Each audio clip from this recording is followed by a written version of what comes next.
Hello, we've just come through the Thanksgiving holiday season, which means Christmas is fast approaching, along with the conclusion of this year, where we'll turn the page and begin a brand new year. But did you know that between Thanksgiving and New Year's Day, that depression, loneliness, and anxiety are at a heightened state more than any other time of the year?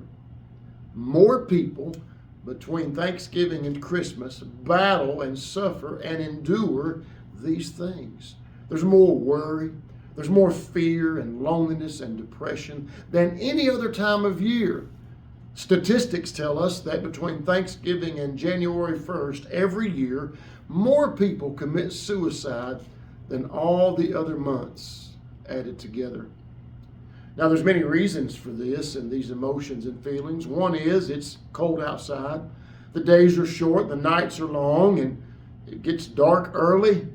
The pressure of the holidays, there's memories, maybe not always good. That empty seat at the table reminds us of loved ones who've passed on. The pressure of the holiday, the job, the hustle and bustle, buying and cleaning and wrapping and purchasing, and did you leave somebody out? The pressure to go and do, to satisfy this one and that one. And so there's a lot happening in the lives of people between Thanksgiving and January 1st.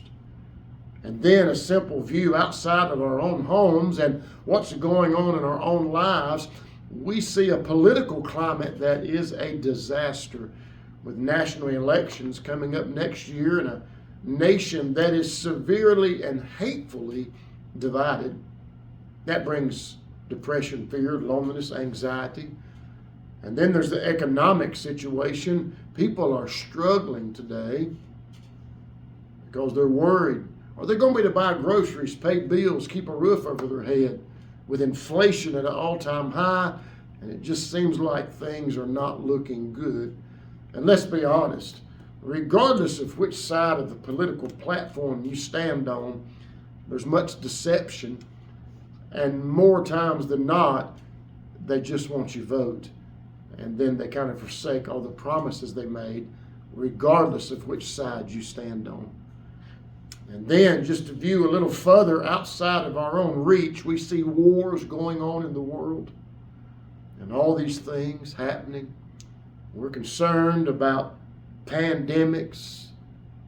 And so all these things seem to climax between Thanksgiving and January 1st.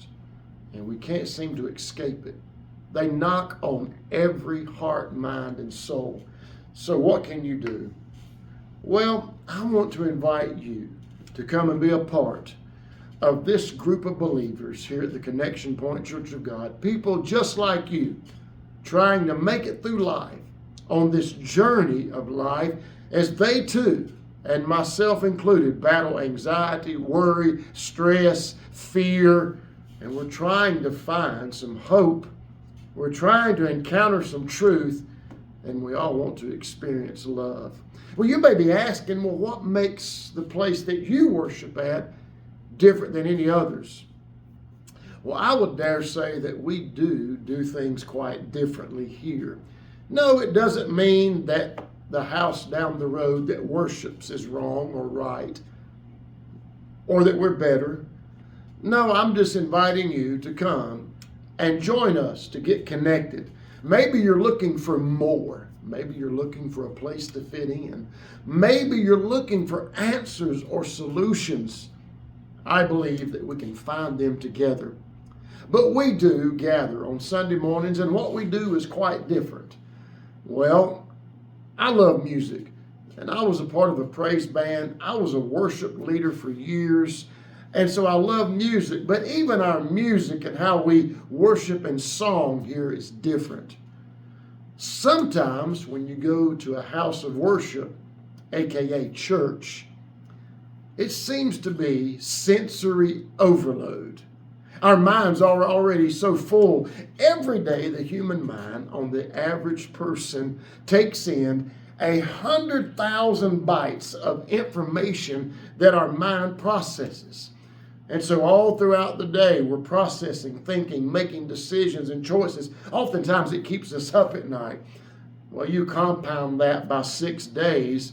Wow, no wonder our minds are exhausted and tired. And so sometimes when we gather in the house of the Lord, it seems like sensory overload multiplied. Therefore, we feel a disconnect. And oftentimes it begins from the very onset, where there's so much happening on stage, where the stage is packed with multiple musicians and singers and all these activities, and suddenly there's a great disconnect between those on stage and those out in the congregation. Again, I love music, but we've decided here at Connection Point we want to do something different. In fact, during our song service, there's not a single person on stage. And so we invite you to come and be a part of what we do. And what we do here, we do it with simplicity. We want the focus to be on Christ because He has the answer and He has hope for you. He has truth to give you and love to surround you with. Well, after we sing and worship and song, then we have a few moments of fellowship and our children go to different classes, and we have exceptional children's pastors here who teach and labor with the children. And then for a few minutes, we open up the Word of God and we simply cry out for help. Help for the world and the day and the time and the age that we're living in. And so we invite you to come and be a part, especially during this season where all these emotions and feelings of fear and worry and anxiety and stress seem to bombard us. Then on Wednesday nights, we invite you to come and be a part. 6 p.m., we serve a full course, hot, free meal, and you're invited to come and eat with us. No pressure. There's no agenda during the meal. We're not going to ask you for anything except to come and eat, to get to know us, and we know you in fellowship.